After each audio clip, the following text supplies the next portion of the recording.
ಈಗ ಬಾಗಲಕೋಟೆಯ ಅಸಲಿಯತ್ ಮತ್ತು ಹಕ್ಕಿಕತ್ತೇನು? ಬಾಗಲಕೋಟೆಯಲ್ಲಿ ಒಂದು ಸಣ್ಣ ಗಲಾಟೆಯಿಂದ ಇಡೀ ಬಾಗಲಕೋಟೆ ಜಿಲ್ಲಾನ ಸಹಿತ ಪ್ರಕ್ಷುಬ್ಧ ವಾತಾವರಣ ಆಗೈತಿ. ಯಾಕ? ಅದರ ಹಿನ್ನೆಲೆ ಏನು, ಅದರ ಅಸಲಿಯತ್ ಏನು ಬೇಕಲ್ರಿ? ಭಾಳ ಜನ ಕೇಳಾಕತ್ತೀರಿ ಬಾಗಲಕೋಟೆಗೆ ಹೋಗು ಅಂತೇಳಿ. ಬಾಗಲಕೋಟದ ಗ್ರೌಂಡ್ ರಿಪೋರ್ಟ್ ಹೇಳಾಕತ್ತೀನಿ ಕೇಳ್ರಿ.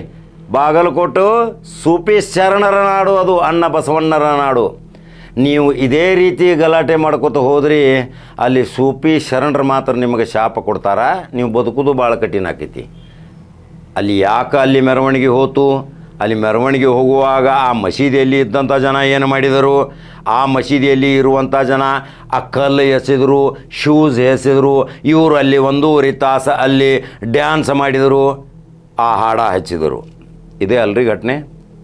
ಇದರಿಂದ ಏನು ಪೈಪೋಟಿ ನಿಮ್ಮದು? ಯಾವ ಯೂನಿವರ್ಸಿಟಿ PhD ತೊಗೊಂಡ್ರಿ? ಈ ಗಲಾಟೆಯಿಂದ ಇಡೀ ಬಾಗಲಕೋಟೆ ಶಾಂತಿ ಇದ್ದದ್ದನ್ನು ಅಶಾಂತಿ ವಾತಾವರಣ ಮಾಡುವಾಗೋಸ್ಕರ ಯಾಕೆ ಸಂಘರ್ಷಕ್ಕೆ ಇಳಿಬೇಕಾಗಿತ್ತು?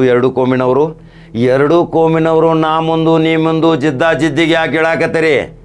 ಅದೇ ಒಂದು ಎಜುಕೇಷನ್ ಸಲುವಾಗಿ, ಒಂದು ತಮ್ಮ ಬಾಗಲಕೋಟೆ ಸರ್ವಾಂಗೀಣ ಸುಂದರ ಮಾಡುವ ಸಲುವಾಗಿ ಯಾಕೆ ಅಣ್ತಮ್ಮರ ಗತೆ ಹೋರಾಟ ಮಾಡವಾರಿ? ಎಷ್ಟು ದಿವಸ ನಡೆಯೋದು ಹಿಂಗೆ? ಇನ್ನು ಯಾವ ಶತಮಾನದಾಗದೇರಿ ನೀವು? ಯಾವ ಶತಮಾನದಲ್ಲಿ ಎರಡು ಕೋಮುಗಳು ಇವತ್ತು ಜೀವನ ಮಾಡಕತ್ತಾವ? ಅಲ್ಲಿ ನೋಡಿದರೆ ಕಿತ್ತು ತಿನ್ನುತ್ತಿರುವ ಬಡತನ, ಅಲ್ಲಿ ಇವತ್ತು ನೋಡಿದರೆ ಇಲ್ಲಿ ಗಲಾಟೆ ಮಾಡೋದು ನೋಡಿದರೆ ಇವರು ಬಡವರು. ಇತರ ಹಿನ್ನೆಲೆ ಏನು? ಇತರ ಕಾಣದ ಕೈವಾಡ ಪುರುಷರು ಯಾರು? ತಕ್ಷಣ ಕಾಡಕ್ಕೆ ಹೆಂಗೆ ಬರ್ತಾರೆ ನೋಡ್ರಿ, ಗೆರಿ ಡ್ರೆಸ್ ಹಾಕೊಂಡು. ಆ ಕೋಮಿನವ್ರು ಬರ್ತಾರೆ, ಈ ಕೋಮಿನವ್ರು ಬರ್ತಾರೆ, ಅವ್ರನ್ನ ಕರೆಸ್ತೇವೆ, ಇವ್ರನ್ನ ಕರೆಸ್ತೇವೆ. ಯಾಕೆ ಬಾಗಲಕೋಟದಾಗ ಯಾರು ಪುಣ್ಯವಂತ ಹಿರಿಯರು ಇಲ್ಲರಿ? ಸಂಧಾನ ಮಾಡಿ ಮುಗಿಸೋ ಸಲುವಾಗಿ ಅವನು ಕರೆಸಬೇಕು, ಇವನು ಕರೆಸಬೇಕು, ಅವನಿಗೆ ಪ್ರತಿಬಂಧಕಾಜ್ಞೆ, ಇವನಿಗೆ ಪ್ರತಿಬಂಧಕಾಜ್ಞೆ. ಎಷ್ಟು ಜನರಿಗೆ ತೊಂದರೆ ಕೊಡೋದು, ಎಲ್ಲಿವರೆಗೆ ಬದುಕೋದು, ಇದು ಭಾಳ ಇಂಪಾರ್ಟೆಂಟ್. ಇವತ್ತು ನೋಡ್ರಿ, ನಾವೊಂದು ಸಣ್ಣ ಉದಾಹರಣೆ ಹೇಳ್ತೀನಿ. ಇವತ್ತು ಇದೇ ಅಲ್ಲಿರುವಂಥ ಮುಸಲ್ಮಾನ ಬಾಂಧವರಿಗೆ ಹೇಳ್ತೀನಿ ಒಂದು ಸಣ್ಣ ವಿಷಯ. ಒಂದು ಪದ್ಮಾವತಿ ಅನ್ನುವ ಒಂದು ಹೆಣ್ಮಗಳು, ತಂದೆ ಚಪ್ಪಲಿ ಹೊಲಿತಿದ್ದ, ಮಗಳು ನ್ಯಾಯಾಧೀಶಳಾದಳು. ನಾನು ಚಪ್ಪಲಿ ಹೊಲಿತೀನಿ, ನೀನು ಓದು ಮುಂದುವರಿಸು. ತಕ್ಷಣ ತಂದೆ ಸಾಯ್ತಾನ, ಇಬ್ಬರು ಸಹೋದರ ಉಳಿತಾರ. ಸಹೋದರ ಹೇಳ್ತಾರ, ತಂಗಿ ನೀನು ಓದು ಮುಂದುವರಿಸು, ನಾವು ಚಪ್ಪಲಿ ಹೊಲಿತೀವಿ. ಇದೇ ದಾಂಡೇಲಿಯ ಒಂದು ಕರುಣಾಜನಕ ಕೆತ್ತು ತಿನ್ನುತ್ತಿರುವ ಬಡತನದಲ್ಲಿ ಇವತ್ತು ಏನಾಯಿತು? ನ್ಯಾಯಾಧೀಶರಾದರು ಇವತ್ತು ಕರ್ನಾಟಕದಲ್ಲಿ.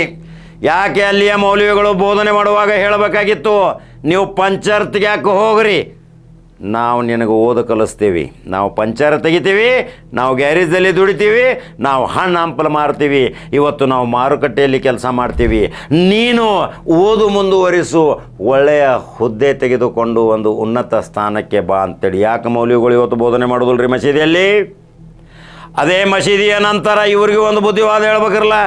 ಇವರು ಥೈ ಕುಣಿಯಾಕೆ ಬರ್ತಾರೆ, ಯಾರ್ದೋ ಮಾತು ಕೇಳಿ ಥೈ ಕುಣದಲ್ಲಿ ಪ್ರಕ್ಷುಬ್ಧ ವಾತಾವರಣ ಮಾಡ್ತಾರೆ. ಆ ವಾತಾವರಣ ನೋಡಿದ ತಕ್ಷಣ ಗರಿ ಡ್ರೆಸ್ ಹಾಕೊಂಡು ಅಲ್ಲಿ MLA, ಮಾಜಿ MLA, MP ಗಳು ಬರ್ತಾರೆ. ಈ MLA, MP ಗಳು ಎದಕ್ಕೆ ಬೇಕಾಗಿತ್ತು ಅಲ್ಲಿ ತಮ್ಮ ವೈಭವೀಕರಣಗೋಸ್ಕರ? ಯಾಕಂದ್ರೆ ಅಲ್ಲಿ ಬಾಗಲಕೋಟದಾಗ ಚುನಾವಣೆ ಐತಿ. ಏನು ತೆನಿ ಸುಟ್ಕೋಬೇಕಿರಲ್ಲ, ಇಬ್ಬರು ಜಾತ್ಯಾರ ನೀವು ಬಡ್ದಾಡಿ ಸಾಯ್ರಿ, ನಾವು ತೆನಿ ಸುಟ್ಕೊಂಡು ನಾವು ಐಷಾರಾಮಿ ಬಂಗ್ಲೆದಾಗಿರ್ತೀವಿ. ಇದನ್ನ ಯಾಕೆ ತಿಳಿವಾರಿ ಎರಡು ಕೋಮದವರು? ಇವತ್ತು ಹಣ್ಣು ಹಂಪಲು ತೆಗೆದುಕೊಳ್ಳುವ ಸಲುವಾಗಿ ಆ ಕೋಮಿನವರು ಅವ್ರ ಕಡೆ ಹೋಗಬೇಕು. ಇವತ್ತು ಯಾವುದೇ ಒಂದು ದೊಡ್ಡ ವ್ಯಾಪಾರಸ್ಥ ಬಂಗಾರ ಖರೀದಿ ಮಾಡೋಕ್ಕೆ ಈ ಕೋಮು ಅವ್ರ ಕಡೆ ಹೋಗಬೇಕು. ಇವತ್ತು ಕಾಯಿಪಲ್ಯ ತರುವ ಸಲುವಾಗಿ ಆ ಕೋಮಲ್ಲಿ ಹೋಗಬೇಕು. ಅವರ ಗೂಡಂಗಡಿಗಳನ್ನು ಸುಡೋದು, ಇವರ ಅಂಗಡಿಗಳಿಗೆ ಕಲ್ಲು ಇರುವುದು. ಯಾವ ಸಂಸ್ಕೃತಿಯಿಂದ ನೀವು ಬದುಕಾಕತ್ತೀರಿ? ಏನು ಹೇಳಿದರು ಅಣ್ಣ ಬಸವಣ್ಣರವರು? ಕಾಯಕವೇ ಕೈಲಾಸ, 1000 ವರ್ಷ ಬದುಕಲಿಕ್ಕೆ ಬಂದಿಲ್ಲ, ಎಲ್ಲರೂ ನಮ್ಮವರು, ಇವನಮ್ಮವ.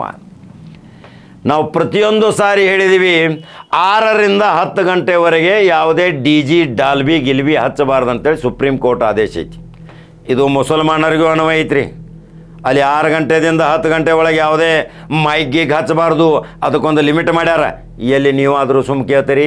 5-10 ಕಿಲೋಮೀಟ್ರ್ ಕೇಳ್ತೈತ್ರಿಪ್ಪ, ಅದ ಧಡಕ್ಕನ 5 ಗಂಟೆಗೆ ಧಡಲ್ಲ ಅಂತೇಳಿ ಆವಾಜ್ ಮಾಡಿಬಿಡ್ತೀರಿ. ಯಾವ ರೋಗ ರುಜಿನಗಳು ಇರ್ತಾವೆ, ಯಾವ ಹಾರ್ಟ್ ಪೇಷಂಟ್ ಇರ್ತಾವೆ, ಮೊದಲೇ ಬೇಸಿಗೆ ಕಾಲು, 3 ಗಂಟೆ ನಂತರ ನಿದ್ದೆ ಹತ್ತಿರ್ತೈತಿ ವೃದ್ಧರಿಗೆ. ಅದು ಸಹಿತ ಇವತ್ತು ನೀವು ಸಹಿತ ಅದನ್ನು ಪರಿಪಾಲನೆ ಮಾಡಲಿಲ್ಲ ಅಂದ್ರೆ ಮತ್ತು ಅವ್ರು ಯಾಕೆ ಮಾಡ್ತಾರ? ನೀವು ಜಿದ್ದಿಗೆ ಬಿದ್ರಂದ್ರೆ ಅವ್ರಿಗೆ ಜಿದ್ದಿಗೆ ಬೀಳ್ತಾರೆ.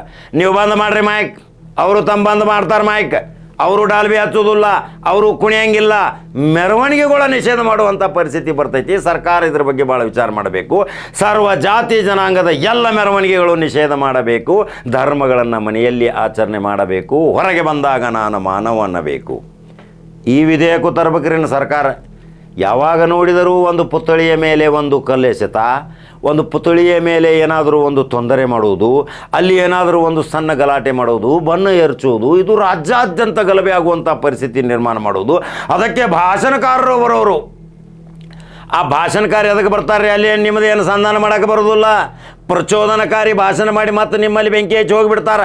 ಅವೇನೋ 600 ಕಿಲೋಮೀಟ್ರ್ ನೀವು ಬದುಕವ್ರು, ಇಲ್ಲಿ ನೀವು ಮತ್ತೆ ಬೆಳಿಗ್ಗೆ ಅವನ ಮುಖ ನೋಡಬೇಕು, ಇವನ ಮುಖ ನೋಡಬೇಕು. ಎದಕ್ಕೆ ಬೇಕಾಗಿತ್ತು ಇದು ಸಣ್ಣ ಪುಟ್ಟ ಗಲಾಟೆಯಿಂದ ಇವತ್ತು ಕರ್ನಾಟಕ ನೋಡುವಂಗೆ ಇದು ಬಾಗಲಕೋಟೆ ಆತಲ್ರಿ. ಈ ಬಾಗಲಕೋಟೆದಲ್ಲಿ ಯಾಕೆ ಆತು ಅನ್ನೋದು ವಿಚಾರ ಮಾಡಿರಿ. ಅಲ್ಲಿ ಚುನಾವಣೆ ಐತಿ. ಅಲ್ಲಿ ಆ ಚುನಾವಣೆ ಎನ್ಕ್ಯಾಶ್ ಮಾಡ್ಕೊಳ್ಳೋ ಸಲುವಾಗಿ, ನಗದೀಕರಣ ಮಾಡುವ ಸಲುವಾಗಿ ಒಂದು ತಂಡ ತಯಾರಾಗಿ ನಿಂತೈತಿ. ಅಲ್ಲಿ ಈ ಎಲ್ಲರ ಜೊತೆ ಸಹಬಾಳ್ವೆಯಿಂದ ಇರುವಂಥ ವ್ಯಕ್ತಿನ ತರಬೇಕು ನೀವು. ಅದು ಯಾವುದೋ ಪಕ್ಷ ಇರಲಿ. ಇವತ್ತು ನಾನು ನಿಮಗೆ ನೇರವಾಗಿ ಹೇಳ್ತೀನಿ, ಬಾಗಲಕೋಟೆ ಪುಣ್ಯವಂತ ಜನತೆ, ನಿಮ್ಮ ಮಕ್ಕಳನ್ನು ಓದುವತ್ತ ಗಮನ ಹರಿಸ್ರಿ.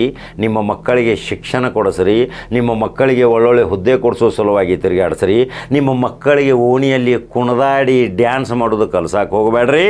ಅದರಲ್ಲಿ ಯಾರದಾರ, ಅದೇ MP MLA ಮಕ್ಕಳದಾರ ನೋಡ್ರಿ. ಅಲ್ಲಿ ಅವ್ರು ಯಾರೂ ಇರೋದಿಲ್ಲ. ಇದೇ ಮೌಲ್ಯಗಳು ದೊಡ್ಡ ದೊಡ್ಡ ಶ್ರೀಮಂತರುಗಳು ಅವ್ರ ಮಕ್ಕಳದಾರ ನೋಡ್ರಿ. ಇಲ್ಲ, ಅಲ್ಲೇ ಬಡವರು, ಹಣ್ಣು ಹಂಪಲು ಮಾರೋರು, ಕೂಲಿ ಮಾಡೋರು, 200-300 ರೂಪಾಯಿ ತರೋರು. ನಾನು ಒಂದು ಮಾತು ಹೇಳಿದ್ದೆ, ಒಂದು ಬೆಂಗಳೂರಿನಲ್ಲಿ ಒಂದು ವಿಚಾರ ವೇದಿಕೆ ಒಂದು ಚಿಂತನ ಮಂಥನ ಕಾರ್ಯಕ್ರಮದಲ್ಲಿ ಹೇಳಿದ್ದೆ. ಅದು ಪರಿಪಾಲನೆ ಈಗ ಆಗುವಂಥ ಕಾಲ ಬಂದೈತಿ. ಇದನ್ನು ಎಲ್ಲ ಮೌಲ್ವಿಗಳು ಮತ್ತು ಎಲ್ಲ ಧರ್ಮಾಧಿಕಾರಿಗಳು ಇದನ್ನು ವಿಚಾರ ಮಾಡಬೇಕು. ನೀವು ಅಜಾನ ಮಾಡ್ತೀರಿ. ಅಜಾನ ಮಾಡಿದ ತಕ್ಷಣ 2 ನಿಮಿಷದ ಅಜಾನದ ನಂತರ ಅದನ್ನು ಕನ್ನಡದಲ್ಲಿ ಅನುವಾದ ಮಾಡಿರಿ. 2 ನಿಮಿಷದಲ್ಲಿ ನೀವು ಅಲ್ಲಾಹು ಅಕ್ಬರ್ ಅಂತೀರಿ. ದೇವನೊಬ್ಬ, ನಾಮ ಹಲವು, ದೇವರು ದೊಡ್ಡವನು, ಕಾಣಲಾರದ ದೇವನು. ಈ ಕಡೆ ಎಲ್ಲರೂ ಬರ್ರಿ ಪ್ರಾರ್ಥನೆಗೋಸ್ಕರ ಅಂತೇಳಿ ಅದನ್ನು ಕನ್ನಡದಾಗ ಅನುವಾದ ಮಾಡಿರಿ. ನೀವು ಅರೇಬಿಕ್ದಾಗ ಅನುವಾದ ಮಾಡಿದ್ರೆ ಇವರೇನೋ ನಮಗೆ ಬೇಯಾತಾರ ಅಂತ ಅವ್ರು ತಿಳ್ಕೊತಾರ. ಅವ್ರಿಗೆ ಅದು ಭಾಷೆ ತಿಳಿದಿಲ್ಲ, ಇವ್ರಿಗೆ ಇದನ್ನು ಭಾಷೆ ತಿಳಿದಿಲ್ಲ. ನೀವು ಕನ್ನಡ ಕುರಾನ್ ಅವ್ರಿಗೆ ಓದಾಕ್ ಕೊಡ್ರಿ, ಅವ್ರದ್ದು ಪುರಾಣ ಕನ್ನಡ ನೀವು ಓದ್ರಿ. ಅವಾಗಿದು ಜಾತಿ ದಂಗಲ ಬಂದಾಗ್ತೈತಿ.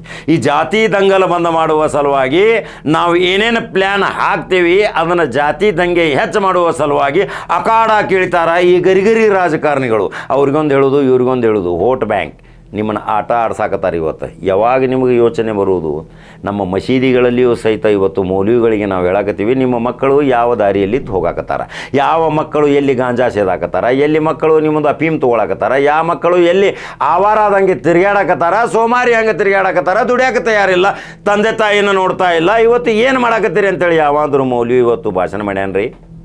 2,000 3,000 ವರ್ಷದ ಹಿಂದಿನ ಭಾಷಣ ಮಾಡ್ಕೊತ ಹೋದ್ರೆ ಅದನ್ನು ಯಾರು ಕೇಳೋರು? ಈಗಿನ ಕಾಲದ ನೋಡಬೇಕು. ಇದು ಆಧುನಿಕ ಕಾಲ, ಯಾವ ಶತಮಾನದಲ್ಲಿ ನಾವು ಇದ್ದೀವಿ ಅದನ್ನು ನೋಡಬೇಕು. ಇದೇ ರೀತಿ ಅನ್ಯ ಕೋಮಿನ ಧರ್ಮಾಧಿಕಾರಿಗಳು ಸಹಿತ ತಮ್ಮ ಮಕ್ಕಳು, ತಮ್ಮ ಓಣಿಯ ಮಕ್ಕಳು, ತಮ್ಮ ಮಠದ ಆಜುಬಾಜು ಇರುವಂಥ ಮಕ್ಕಳು ಏನು ಮಾಡಾಕತ್ತಾರ, ಬಾಂಧವ್ಯ ಬೆಸುಗೆ ಮಾಡುವಂಥ ಧರ್ಮಾಧಿಕಾರಿಗಳೇ ಇದಕ್ಕೆ ನೇತೃತ್ವ ವಹಿಸಬೇಕು ವಿನಃ ಅಲ್ಲಿ ಇಲ್ಲಿ ಬಂದಂಥ ರಾಜಕಾರಣಿಗಳು ಅವಶ್ಯಕತೆ ಇಲ್ಲ. ಅಲ್ಲಿ ನೋಡಿದೆ ನಾನು ರಾಜ್ಯಸಭಾ ಸದಸ್ಯ, ಅವ್ರು ಮಾತಾಡೋ ಶೈಲಿ ನೋಡ್ರಿ. ಮಾಜಿ ಶಾಸಕ SP ಅವ್ರಿಗೆ ಮಾತಾಡೋ ಶೈಲಿ ನೋಡ್ರಿ. ಅಲ್ಲೇ ಒಬ್ಬ ಮುಸ್ಲಿಂ ಮುಖಂಡ ಒಬ್ಬ ಮಾತಾಡ್ತಾನ, ಅವನು ಮಾತನಾಡುವ ಶೈಲಿ ನೋಡ್ರಿ. ಯಾಕೆ ಈ ರೀತಿ ಪ್ರಚೋದನಕಾರಿ ತಮ್ಮ ಸಮುದಾಯವನ್ನು ಒಕ್ಕಲೆಬ್ಬಿಸುವ ಸಲುವಾಗಿ, ರೊಚ್ಚಿಗೆಬ್ಬಿಸುವ ಸಲುವಾಗಿ ಯಾಕೆ ಮಾತಾಡ್ತೀರಿ? ಅಲ್ಲಿ ಯಾರಿಗೆ ಟಿಕೆಟ್ ಸಿಗುತ್ತೈತಿ ಅನ್ನೋದು ಅದ್ರ ಬಗ್ಗೆ ಭಾಳ ವೈಭೀಕರಣ. 144 ಕಲಂ ಇದ್ದಾಗ SP ಅವ್ರ ಜೊತೆ 100 ಜನ ಜೊತೆ ಯಾಕೆ ಬರ್ತೀರಿ? ಮಾಜಿ ಶಾಸಕರು SP ಅವ್ರ ಜೊತೆ ವಾದ ಹಾಕ್ತಾರೆ. ಅಲ್ಲಿ ರಾಜ್ಯಸಭಾ ಸದಸ್ಯ ಬರ್ತಾರ, ಪ್ರಮಾಣ ವಚನ ಏನು ತೊಗೊಂಡಿರಿ, ಸಂವಿಧಾನಬದ್ಧವಾದ ಏನು ತೊಗೊಂಡಿರ್ತೀರಿ? ಅಲ್ಲಿ ಮೌಲ್ವಿಗಳು ನಮಾಜ್ ಮಾಡುವಾಗ ಯಾವ ಪ್ರಮಾಣ ವಚನ ತೊಗೊಂಡಿರ್ತೀರಿ? ಸತ್ಯ ಹೇಳ್ತೀನಿ, ಸತ್ಯದ ವಿನ ಏನು ಹೇಳುವುದಿಲ್ಲ, ಅವನನ್ನು ಒಲಿಸಿಕೊಳ್ಳುವ ಸಲುವಾಗಿ ಜಗತ್ತಿನೊಡೆಯ ಇದನ್ನೆಲ್ಲ ಹೇಳ್ತಿರಲ್ಲ, ಪರಮದಯಾಳು ಕರುಣಾಮಯಿ ಅಂತ ಹೇಳ್ತೀರಿ ಅವಂಗೆ. ಮತ್ತು ಇದನ್ನೆಲ್ಲ ತಪ್ಪು ಯಾಕೆ ಮಾಡ್ತೀರಿ? ತಪ್ಪು 2 ಕಡೆ ಐತಿ. ಒಬ್ಬರ ಕಡೆ ತಪ್ಪು ಇರಂಗಿಲ್ಲ. ಒಂದು ಕಡೆ ತಪ್ಪಿತ್ತಂದ್ರೆ ಮತ್ತೊಂದು ಕಡೆ ತಪ್ಪು ಆಗಲೇಬೇಕು. ಇದು ಬಾಗಲಕೋಟೆಯ ಅಸಲಿಯತ್ತು. ಬಾಗಲಕೋಟೆ ಭಾಳ ಶಾಂತಿ ಪ್ರಿಯ ಜನರು. ನೀವು ಭಾಳ ವಿಚಾರ ಮಾಡಿರಿ. ಇವತ್ತು ಇಂದಿಲ್ಲ ನಾಳೆ ಇದೊಂದು ದೊಡ್ಡ ಅನಾಹುತದತ್ತ ದಾರಿ ಆಗತೈತಿ. ಇದರ ಬಗ್ಗೆ ಯುವಕರು ಬಹಳ ಕಾಳಜಿ ವಹಿಸಬೇಕು. ಬುದ್ಧಿವಂತರು, ಕಲ್ತವರು, ತಿಳಿದವರು ಇದರ ಬಗ್ಗೆ ಬೋಧನೆ ಮಾಡುವಂಥ ಧರ್ಮಗುರುಗಳು ಇದರ ಬಗ್ಗೆ ಬಹಳ ಕಾಳಜಿ ವಹಿಸಬೇಕು. ಇವತ್ತು ಧರ್ಮಾಧಿಕಾರಿಗಳು ಇಲ್ಲಿ ಮೌಲ್ವಿ ಮತ್ತು ಮಠಾಧೀಶರು ಕೂಡಿಕೊಂಡು ಸಮನ್ವಯತೆಯಿಂದ ನೀವು ಸಂಧಾನ ಮಾಡಿದರೆ ಇದಕ್ಕೆ ಇತಿಶ್ರೀ ಹಾಡಬಹುದು. ಇಲ್ದಿದ್ದರೆ ನಾನು ಅಲ್ಲಿಂದ ಅವ್ರನ್ನ ಕರೆಸ್ತೀನಿ, ಇಲ್ಲಿಂದ ಇವ್ರನ್ನ ಕರೆಸ್ತೀನಿ ಅಂದರೆ ಮತ್ತೆ ಅದು ಬೆಂಕಿಗೆ ತುಪ್ಪ ಸುರಿದಂಗೆ ಆಗ್ತೈತಿ. ನೀವದರೆ ನೇತೃತ್ವ ವಹಿಸಿದವ್ರು, ಪುಣ್ಯವಂತರದಿರಿ, ಸಾಹಿತಿಗಳದರಿ, ಬಹಳಷ್ಟು ಪಂಡಿತರದಿರಿ. ನೀವು ಬಾಗಲಕೋಟದವ್ರೇನು ಸಾಮಾನ್ಯರಲ್ಲ. ಇದೇ ಸಾರಿ ಸಂಸದರಾಗಿ ಹೋಗ್ತೀರಿ. ಎಷ್ಟು ಶಕ್ತಿ ಐತಿ ನಿಮ್ಮಲ್ಲಿ. ಅದರ ಸಲುವಾಗಿ ನೀವು ಎಲ್ಲರೂ ಕೂಡಿ ಸಮನ್ವಯತೆಯಿಂದ ಸಂಧಾನ ಮಾಡ್ಕೋರಿ.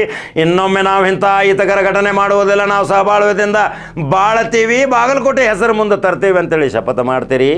ಇದು ಬಾಗಲಕೋಟೆಯ ಮುಸಲ್ಮಾನರಿಗೂ, ಬಾಗಲಕೋಟೆಯ ಹಿಂದೂ ಸಹೋದರರಿಗೂ, ಬಾಗಲಕೋಟೆಯ ಬೆಂಕಿ ಹಚ್ಚುವ ರಾಜಕಾರಣಿಗಳಿಗೂ ಸಹಿತ ಕಿವಿ ಮಾತು. ಎಚ್ಚರಲೇ ಇರಬೇಕು. ಇಲ್ಲಿಕ್ಕೆ ಈ ರಾಜಕಾರಣಿಗಳು ನಿಮಗೆ ಹಿಂಗೆ ಬೆಂಕಿ ಹಚ್ಚೋದು ಕಾಣಾಕತ್ತೈತೆ ಅಂದ್ರೆ ಅವ್ರದ್ದು ಠೇವಣಿ ನಷ್ಟ ಮಾಡಿ ಮನೆ ಹಾಕ್ಕೊಂಡು ಸರಿ. ಅವ್ರಿಗೆ ನಡೆದಾಡಕ್ಕೆ ಬರುವ ತಿನ್ನೋ ರಾಜಕೀಯ ಆಸೆ ಅಷ್ಟೈತೆ ನೋಡ್ರಿ.